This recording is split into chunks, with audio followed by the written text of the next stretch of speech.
आकृती आणि रिहानने समोर असलेल्या व्यक्तीकडे पाहिलं आणि ते दोघंही चकित झाले. एक माणूस त्यांच्या जवळ आला आणि त्यांचे हात पाय सोडले. आकृतीने आश्चर्याने विचारलं, "तू इथे?" समोर राणी उभी होती. ती आकृतीच्या दिशेने पुढे येत म्हणाली, "हो मीच. काय करू? यावंच लागलं, कारण तू माझं सगळंच इथे घेऊन आलीस." आकृतीने रागाने राणीला विचारलं, "काय अर्थ आहे तुझ्या बोलण्याचा?" राणीने आकृतीच्या गालावर हात ठेवत म्हटलं, "तोच अर्थ जो तू समजतेस. यू नो व्हॉट, मी राजला विसरण्याचा खूप प्रयत्न केला. पण काय करू? प्रेम असंच असतं ना. 6-7 महिने मी राजपासून दूर होते, पण मला अजिबात करमत नव्हतं. मी सतत या भीतीत होते की राज आता कधीच कॅनडाला येणार नाही. मग मी त्याच्याशिवाय कसं जगणार? मग वाटलं एकतर तू मरायला हवीस, नाहीतर मी. म्हणून मी तुझं तिकीट कापायचं ठरवलं." हे ऐकून रिहान रागाने म्हणाला, "भाई तुझ्यावर प्रेम करत नाही, हे तुला चांगलंच माहीत आहे." राणी हसत म्हणाली, "हो, पण हीच जर उरणार नसेल, तर राज माझ्याकडेच येईल ना." रिहान जोरात म्हणाला, "नाही, असं कधीच होणार नाही. मी असं होऊ देणार नाही." राणी झुलत म्हणाली, "तुम्ही सगळे जिवंत राहाल तेव्हाच ना. आणि खरं सांगायचं तर माझ्या आणि राजच्या मध्ये तूही मला अजिबात आवडत नव्हतास." राणी रामकडे पाहत म्हणाली, "तू तर चुकून या सगळ्यात अडकलास, पण दुर्दैवाने आता तुलाही मरावं लागेल." राणी एका दिशेने पाहून म्हणाली, "जॅक, तू माझी साथ दिलीस आणि मी तुझी इच्छा पूर्ण केली." मग ती रितूकडे पाहून निर्लज्जपणे हसली. रितू आतूनच थरथर कापू लागली. तेवढ्यात जॅक नावाचा एक मुलगा रितूकडे आला आणि म्हणाला, "ओळखलंस का मला?" रितू त्याच्याकडे पाहू लागली तेव्हा तो पुढे म्हणाला, "अरे हो, तू मला ओळखत नाहीस. आपण कधी भेटलोही नव्हतो. पण मी तुला पाहिलंय, खूप पाहिलं आणि मग प्रेम झालं. कॅनडामध्ये तू जेव्हा हॉटेलच्या बाहेर यायचीस तेव्हा माझ्या नजरा फक्त तुझ्यावरच असायच्या. शपथ, तू खूप सुंदर आहेस. पण जेव्हा तू परत भारतात आलीस तेव्हा मला वाटलं मी तुला गमावू शकत नाही. मला काही करून तुला मिळवायचं होतं. आणि मग राणी भेटली. मी तिची हेल्प केली आणि तिने मला तुझ्यापर्यंत पोहोचवलं." असं म्हणत जॅकने रितूला स्पर्श करण्याचा प्रयत्न केला, पण रितू 2 पावलं मागे सरकली. जॅक पुन्हा पुढे आला आणि म्हणाला, "फक्त एकदाच मला तुझ्यावर प्रेम करू दे, मग तू मोकळी." जॅकने पुन्हा रितूकडे हात पुढे केला तेवढ्यात रिहानने त्याचा हात मध्येच पकडला आणि त्याच्या तोंडावर जोरात एक ठोसा मारला. जॅकने आपल्या माणसांना इशारा केला. सगळे धावून आले आणि त्यांनी रिहान व रामला पकडून धरलं. जॅकने रितूला कमरेभोवती धरलं आणि तिला ओढत नेऊ लागला. तेवढ्यात आकृती धावून आली आणि तिने जॅकला जोरात ढकललं, ज्यामुळे जॅक आणि रितू वेगळे झाले. आकृती रितूला आपल्या मागे घेत म्हणाली, "तिला हात लावायचा नाही." हे पाहून जॅकला प्रचंड राग आला. त्याने आकृतीच्या कानशिलात जोरात एक थापड मारली. त्यामुळे आकृती जमिनीवर पडली. राणीने आकृतीचा चेहरा पकडून तिला जमिनीवर आपटलं. राणी नियमित जिम करणारी ताकदवान मुलगी होती, तर आकृती साधी सामान्य मुलगी होती. राणीसमोर ती काहीच नव्हती. इकडे जॅक रितूवर जबरदस्ती करू लागला. आकृती, राम, रिहान सगळे ओरडत होते. जॅक सगळ्यांसमोर रितूचे कपडे काढू लागला. रितू स्वतःला सोडवण्याचा प्रयत्न करत होती, पण जॅक समोर तिचं काहीच चालत नव्हतं. तो रितूवर झुकू लागला. तेवढ्यात रियानने आपले हात पकडून ठेवणाऱ्या माणसाला झटकून सोडलं आणि रितूला वाचवण्यासाठी धावला. त्याने जॅकला पकडून रितूपासून दूर केलं. तेवढ्यात एका माणसाने जॅकच्या दिशेने बंदूक फेकली. जॅकने ती पकडली आणि क्षणाचाही विचार न करता रिहानवर गोळी झाडली. त्याने रिहानला सलग 3 गोळ्या मारल्या आणि रिहान तिथेच कोसळला. रितू, आकृती आणि रामच्या हृदयाचे ठोके थांबले. ते रिहानला हळूहळू खाली पडताना पाहत होते, पण कोणीही त्याच्या जवळ जाऊ शकत नव्हतं. रिहान जमिनीवर पडताच रामने आपल्या जवळ उभ्या असलेल्या माणसाच्या पायावर जोरात पाय मारून स्वतःला सोडवलं आणि रिहान जवळ धावत गेला. "रिहान, नाही, तू असं जाऊ शकत नाहीस. उठ, रितूला वाचवायचं आहे." पण रिहान काहीच बोलू शकला नाही. त्याने एकदा रितूकडे, मग आकृतीकडे पाहिलं आणि तिथेच प्राण सोडला. रामने रिहानला सोडलं आणि जॅकच्या दिशेने गेला. तेवढ्यात जॅकने आपल्या बुटातून एक चाकू काढला आणि क्षणाचाही विलंब न करता रामच्या गळ्यावर चालवला. राम रितूकडे पाहत खाली कोसळला. राम पडताच राणीने आकृतीला सोडलं. आकृती धावत राम जवळ गेली आणि रडत म्हणाली, "भैया प्लीज उठा. भैया असं करू नका, प्लीज उठा." रामच्या गळ्यातून रक्त वाहत होतं. आकृती त्याच्या गळ्यावर हात ठेवून रक्त थांबवण्याचा प्रयत्न करत होती, पण काहीच उपयोग झाला नाही. काही क्षणातच रामनेही प्राण सोडला.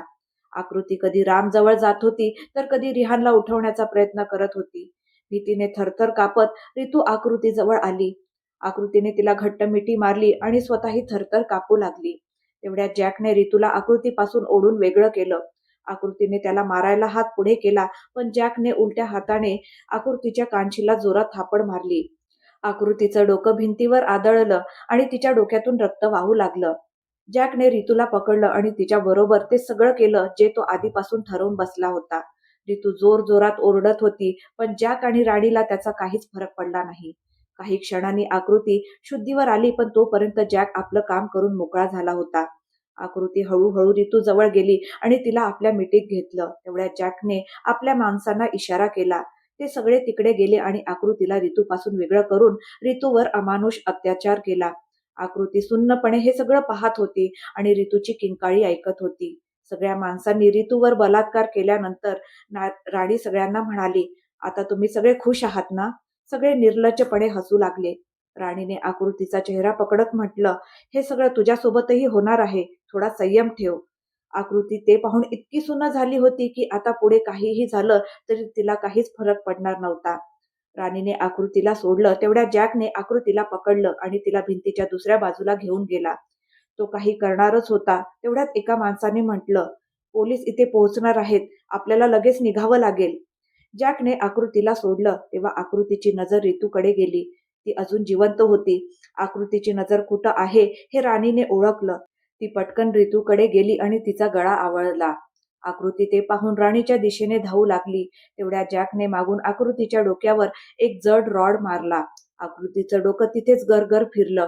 तिची नजर हळूहळू धुसर होत गेली आणि इकडे ऋतू आकृतीकडे पाहत पाहत कायमची निघून गेली. जॅक राणीजवळ आला आणि म्हणाला, चला इथून लवकर निघूया. राणीने आकृतीबद्दल विचारलं तेव्हा जॅक म्हणाला, मी तिचं काम तमाम केलं आहे. आता ती वाचणार नाही. आपण इथून निघालो नाही तर आपणही वाचणार नाही. राणी, जॅक आणि त्यांची माणसं तिथून निघून गेले आणि त्याच दिवशी कॅनडासाठी रवाना झाले. एवढं सांगून राजने सगळ्यांकडे पाहिलं तर सगळ्यांच्या डोळ्यात अश्रू होते. कुठे ते सगळे इतके आनंदी होते आणि कुठे हे सगळं घडून गेलं होतं. राजने एक नजर भरतकडे पाहिलं तेव्हा भरत म्हणाला, मी तुला आधीच सांगितलं होतं, जर तू या सगळ्यात सहभागी असशील तर माझ्या बहिणीला विसर. राज भरतला समजवण्याचा प्रयत्न करत म्हणाला, भरत ऐक माझं. पण भरत काही न ऐकता तिथून निघून गेला. रुचिका उभी राहत म्हणाली, भरत भैया बरोबरच बोलत आहेत राज. तू आकृतीच्या आयुष्यात आल्यापासून तिच्यासोबत काही ना काही वाईट घडतच आलं आहे. पहिल्यांदा भेट झाली तेव्हाच तिला दुखापत झाली, मग तुझ्या वाढदिवसाला आणि त्यानंतरही अनेक वेळा. राज, जे काही झालं आहे ते सगळं तुझ्यामुळेच झालं आहे. हे बोलून रुचिका निघून गेली. बाकी सगळेही राजला एकटं सोडून निघून गेले. राजची भीती आणि वेदना कोणीच समजून घेतल्या नाहीत. त्यानेही आपला भाऊ गमावला होता, पण कुणाचंच लक्ष त्याच्याकडे गेलं नाही. आता या सगळ्याला तो स्वतःला जबाबदार मानत होता. तो आकृती जवळ येऊन बसला आणि तिचा हात आपल्या हातात घेऊन म्हणाला, पाहतेस ना, सगळे मला गुन्हेगार समजतायत तुझा. ते बरोबरच म्हणतायत. माझ्यामुळेच झालं हे सगळं. आकृतीशी बोलता बोलता राज तिच्या शेजारी झोपून गेला. आकृतीला जाग आली तेव्हा तिला राज आपल्या शेजारी झोपलेला दिसला. तिने हसून राजच्या केसातून हात फिरवला. तेवढ्यात राजने डोळे उघडले. आकृतीने पाहिलं, राजचे डोळे लाल झाले होते. ती म्हणाली, काय झालं आहे तुला? तुझे डोळे का असे दिसत आहेत? तू रडलास ना? राज हलकसं हसत म्हणाला, नाही ग. आकृती म्हणाली, माझ्याशी खोटं बोलू नकोस. सगळं माहितीये मला. राज चकित होत म्हणाला, काय माहित आहे तुला? आकृती म्हणाली, हेच की मी अजून पूर्णपणे बरी नाही, म्हणूनच तू रडत होतास आणि रात्रभर झोपलाही नाहीस, हो ना? ती अगदी लहान मुलीसारखी बोलली. राज हलकसं हसला आणि होकारार्थी मान हलवली. आकृती म्हणाली, बरं इकडे ये, माझ्या मांडीवर झोप. राज म्हणाला, नाही, तू आराम कर. आकृती डोळे वटारत म्हणाली, मी म्हटलं ना, झोप. राजने आकृतीचं म्हणणं ऐकलं आणि तिच्या कुशीत डोकं टेकवलं. आकृती त्याच्या केसातून हात फिरवत राहिली. राजचे डोळे उघडेच होते. तेवढ्यात रुचिका आत आली आणि त्यांना एकत्र पाहून ती रागात म्हणाली, राज, तुला समजायला हवं की ती अजून पूर्णपणे बरी नाही. रुचिकाने अशा प्रकारे बोलल्यामुळे आकृतीला राग आला. ती म्हणाली, रुचिका, ही काय पद्धत आहे बोलायची? आणि आम्ही काहीही करू, तू प्रणवकडे लक्ष दे. आकृतीचे हे शब्द ऐकताच रुचिका म्हणाली, आकृती, हे तू बोलतेस? तू विसरलीस का की राम आणि ऋतू आज आपल्यासोबत नाहीत, ते फक्त राजमुळेच. रुचिकाकडून नकळत ते शब्द बाहेर पडले जे तिला बोलायला नको होते. आकृतीने हे ऐकलं आणि एकदम शांत झाली. ती रुचिकाकडे फक्त पाहत राहिली. राज उठून आकृती समोर बसला. आकृती वेड्यासारखी राजकडे पाहत होती आणि रुचिका तोंडावर हात ठेवून तिथेच उभी होती. राज आकृतीचा चेहरा दोन्ही हातात धरत म्हणाला, आकृती, माझं ऐक, काहीच झालेलं नाही. पण आकृती सुन्न होऊन फक्त राजकडे पाहत राहिली. सगळं पुन्हा एकदा तिच्या डोळ्यासमोर उभं राहिलं होतं. आकृतीने राजचा हात झटकला आणि स्वतःचं डोकं पकडून केस ओढू लागली, ओरबाडू लागली. ती वेड्यासारखी वागू लागली. राज तिला पकडण्याचा प्रयत्न करत होता, पण आकृती प्रत्येक वेळी त्याचा हात झटकून टाकत होती. ते पाहून रुचिकाने पटकन आकृतीला एक औषध दिलं. त्यामुळे आकृतीला थोड्या वेळाने झोप लागली. राजने रुचिकाकडे रागाने पाहत म्हटलं, मी गप्प आहे म्हणून तू काहीही बोलशील का? रुचिकाने काहीच उत्तर दिलं नाही आणि तिथून निघून गेली. आता राजच्या घरात फक्त राज, आकृती आणि घरातील नोकर होते. आज आकृतीला भेटायला कोणीच आलं नव्हतं, कारण सगळ्यांना वाटत होतं की ती बरी झाली आहे. पण राज अजूनही घाबरलेलाच होता. आकृतीला काही होईल की काय याची भीती त्याला सतावत होती. संध्याकाळी भरत आला आणि राजला म्हणाला, मी आकृतीला घरी घेऊन जायला आलो आहे. राज म्हणाला, पण ती पूर्णपणे बरी होईपर्यंत मी तिला कुठेही पाठवू शकत नाही. भरत रागाने म्हणाला, ती माझी बहीण आहे आणि मी तिची काळजी घेऊ शकतो. राज भरतकडे आश्चर्याने पाहत म्हणाला, तू इतका कसा बदललास भरत? भरतने तोंड फिरवत म्हटलं, तू माझं सगळं हिरावून घेतलंस. माझा राम, माझी ऋतू आणि माझी आकृती, या सगळ्याला तूच कारणीभूत आहेस. राज म्हणाला, ठीक आहे, मी मान्य करतो, या सगळ्याला मीच जबाबदार आहे, पण ती बरी होईपर्यंत मी तिला कुठेही जाऊ देणार नाही. तू कितीही प्रयत्न कर, ती इथून जाणार नाही. भरत रागाने काहीतरी बोलणार होता. तेवढ्यात राजने त्याला थांबवत म्हटलं, मी तुझ्या विरोधात जाऊन आकृतीशी लग्न करणार नाही. कारण ती मला जितकं प्रेम करते त्याहून जास्त प्रेम ती तुला करते. म्हणून जर तू मला सांगितलंस की तिच्याशी लग्न करू नकोस, तर मी नाही करणार. पण जर तिच्या डोळ्यात अश्रू आले तर मी हे विसरून जाईन की तू तिचा भाऊ आहेस. असं म्हणून राज तिथून निघून गेला आणि भरत आकृतीच्या खोलीत आला. आकृती एक पुस्तक वाचत बसली होती. भरत येताच तिने पुस्तक बाजूला ठेवलं आणि रिकाम्या नजरेने त्याच्याकडे पाहू लागली. भरतने आकृतीच्या डोक्यावर हात ठेवत म्हटलं, कशी आहेस बच्चा? आकृतीने होकारार्थी मान हलवली. भरत पुढे म्हणाला, घरी चलशील ना? आकृतीने भरतकडे पाहिलं आणि तिच्या डोळ्यातून अश्रू वाहू लागले. आकृती रडत म्हणाली, मी तिथे जाऊन काय करू? राम भैया होते जे माझ्यासोबत राहत होते, आता तेही नाहीत. त्या एकट्या खोलीत घुसमटत राहण्यापेक्षा मी इथे राजसोबत राहणं पसंत करेन. भरत थोड्या कठोर आवाजात म्हणाला, आपल्या घरी तर जावंच लागेल ना? आकृती आश्चर्याने भरतकडे पाहत म्हणाली, का? हे आपलं घर नाही का? भरत तोंड वळवून म्हणाला, नाही. दरवाजात उभा असलेला राज हे सगळं ऐकत होता.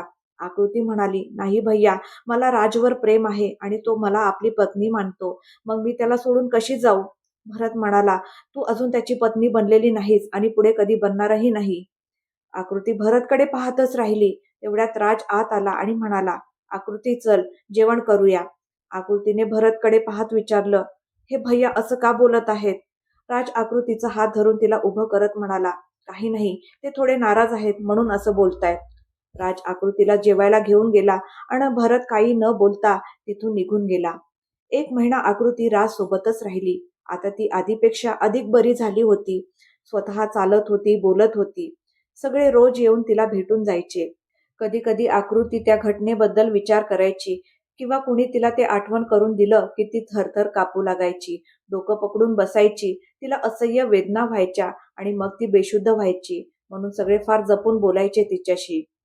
आज आकृती आपल्या घरी आली होती. ती खोलीत जाताच कल्पनाही तिच्या खोलीत आली आणि दार आतून बंद केलं. आकृती थोडी घाबरली. तिच्या डोक्यात हलकसं दुखायला लागलं. तेवढ्यात कल्पनाने पटकन येऊन आकृतीला मिठीत घेतलं आणि म्हणाली, बेटा, कशी आहेस तू? आकृतीला आपल्या डोळ्यांवर विश्वासच बसत नव्हता. ती फक्त कल्पनाकडे पाहत राहिली. तिच्या तोंडून एक शब्दही निघेना. कल्पना म्हणाली, ठीक आहेस ना बेटा? आकृतीने ओकारार्थी मान हलवली. कल्पनाने तिला सोडलं आणि तिथून निघून गेली. काही दिवसांनी राज आकृतीच्या घरी आला. आकृती आपल्या खोलीत बसून काहीतरी वाचत होती. कल्पनाने राजला पाहताच त्याला थांबवत म्हटलं, कशाला आला आहेस इथे? राज म्हणाला, काकू मी. पण कल्पना रागात म्हणाली, माझ्या मुलीने खूप वेदना सहन केल्या आहेत. आता अजून नाही, तिच्या आयुष्यातून निघून जा. कल्पनाने एवढंच बोललं होतं तेवढ्यात भरत आतून टाळ्या वाजवत आला आणि म्हणाला, वा आई, कालपर्यंत तर तुला ती आवडतही नव्हती आणि आज ती तुझी मुलगी झाली. कल्पना म्हणाली, काही गोष्टी अशा असतात की त्या कुणाला सांगितल्या नाहीत तरच बरं असतं. भरत आणि राज दोघंही काही न कळल्यासारखे तिच्याकडे पाहू लागले. कल्पना पुढे म्हणाली, आकृतीला जन्म मीच दिला आहे, पण इतकं बोलून कल्पना थांबली. भरत म्हणाला, पण काय? कल्पना म्हणाली, पण ती तुमची बहीण नाही, ती माझ्या प्रेमाची निशाणी आहे. भरत आणि राज हादरून तिच्याकडे पाहू लागले. कल्पना पुढे म्हणाली, हो, मी कुणा दुसऱ्यावर प्रेम करत होते, पण माझ्या आई वडिलांनी माझं लग्न तुमच्या वडिलांशी लावून दिलं, ज्याच्यावर मी कधीच प्रेम केलं नाही. सगळ्यांची इज्जत वाचवण्यासाठी मी तडजोड केली आणि या घरात राहू लागले. तुम्हा दोघांनंतर पुन्हा एकदा माझ्या आयुष्यात कौशल आला.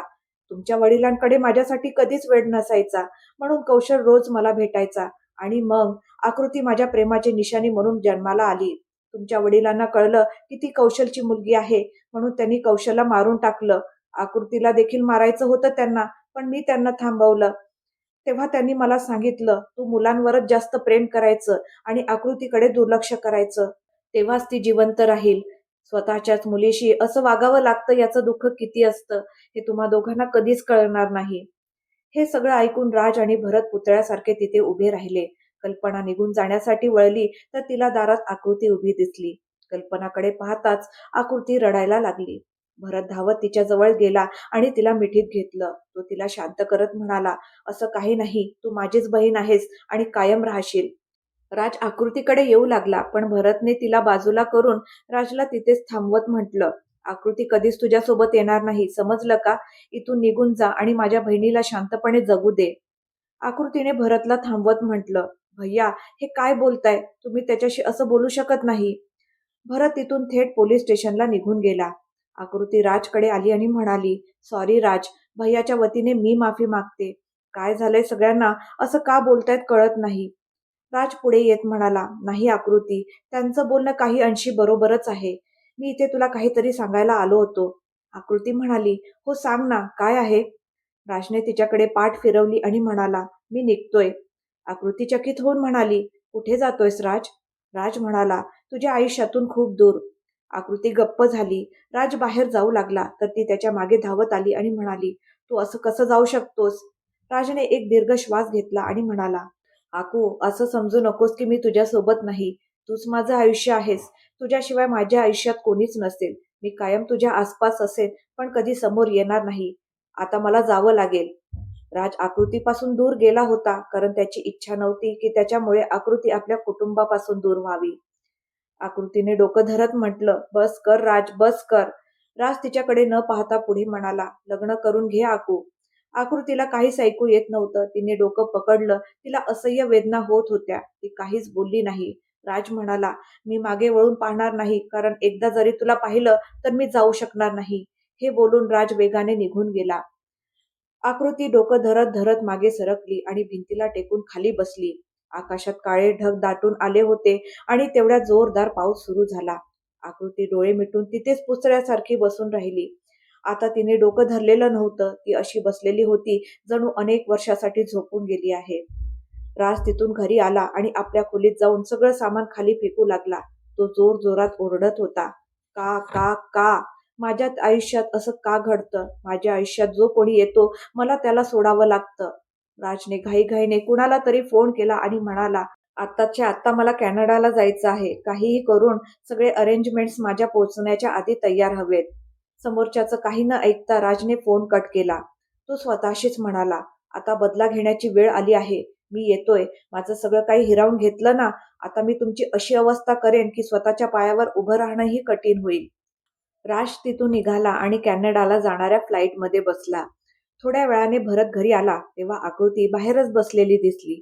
भरत धावत तिच्या जवळ गेला आणि तिला उचलायला हात लावला, तर आकृती बाजूला कोसळली. भरतने तिला उचललं आणि थेट हॉस्पिटलकडे धाव घेतली. इकडे राज कॅनडाला पोहोचला. त्याने तिथे जावेदकडून राणी, जॅक आणि त्याच्या सगळ्या माणसांची माहिती काढायला सांगितली. जावेदने 2 दिवसातच राणी आणि जॅकचा पत्ता काढला. सर, राणी सध्या आपल्याच घरी राहते, अगदी साध्या पद्धतीने, जणू काही घडलंच नाही. राज म्हणाला, आणि जॅक? सर, जॅक सध्या अमेरिकेत आहे. कामाच्या निमित्ताने गेलाय आणि साधारण 2 महिने तिथेच राहणार आहे. राज उठून खोलीकडे इकडे तिकडे चालू लागला आणि म्हणाला, यायचं असेल तर तो येईलच आणि नाही आला तर मीच तिथे जाईन. राजने जावेदला एका कामासाठी पाठवून दिलं आणि स्वतः राणीच्या घरी गेला. इकडे राणीला जेव्हा कळलं की राज आला आहे, ती प्रचंड खुश झाली. तिने घर सुंदर सजवलं, नीट तयार झाली आणि राजसाठी जेवण बनवू लागली. काही वेळाने बेल वाजली. राणीचा आनंद गगनात मावेना. तिने धावत जाऊन दार उघडला, तर समोर राज कोणताही भाव न दाखवता उभा होता. राणीने राजचा हात पकडत म्हटलं, "आत या ना राज, मला माहित होतं तुम्ही नक्की याल." राज तिच्यासोबत आत गेला आणि सोफ्यावर बसला. राणी आत गेली आणि त्याच्यासाठी कॉफी घेऊन आली. तिने कॉफी राजला दिली आणि त्याच्या समोर बसली. राजला राणीच्या चेहऱ्यावरचा आनंद स्पष्ट दिसत होता.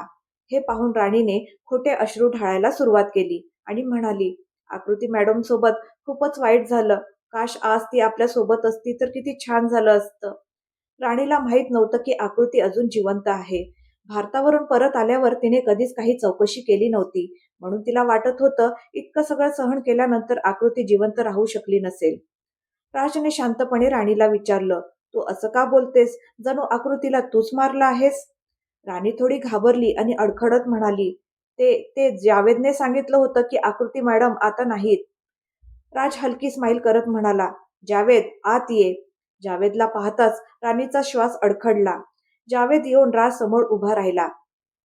राजने त्याला विचारलं, "जावेद, तू राणीला चुकीची माहिती का दिलीस की आकृती गेली आहे?"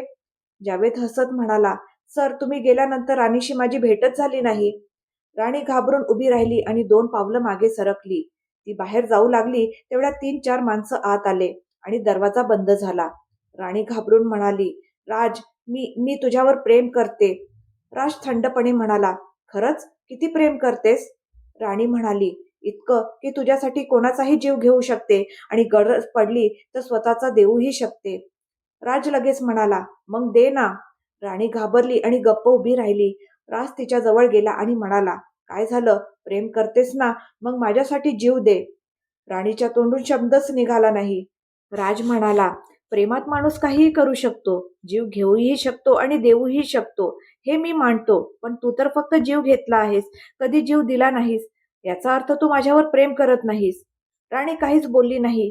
तो तिच्यावर बंदूक रोखत म्हणाला, "मी तर आत्ताच तुला मारू शकतो. तुझ्यासोबतही तेच करू शकतो जे तू रितूसोबत केलंस. पण मी तसं करणार नाही. मी तुला अशी शिक्षा देणार आहे की तू तडफडशील. स्वतःला शाप देशील की मी जिवंत का आहे, पण तरीही तू जिवंत राहशील. तुला जगावंच लागेल." राजने जावेदला इशारा केला. जावेदने राणीला पकडलं आणि तिला ओढत घेऊन गेला. मग राज स्वतःशीच म्हणाला, "आता पुढची पाळी तुझी आहे जॅक." 2 महिन्यानंतर जॅक आपल्या कॅनडातील घरात सोफ्यावर आरामात पसरून बसला होता.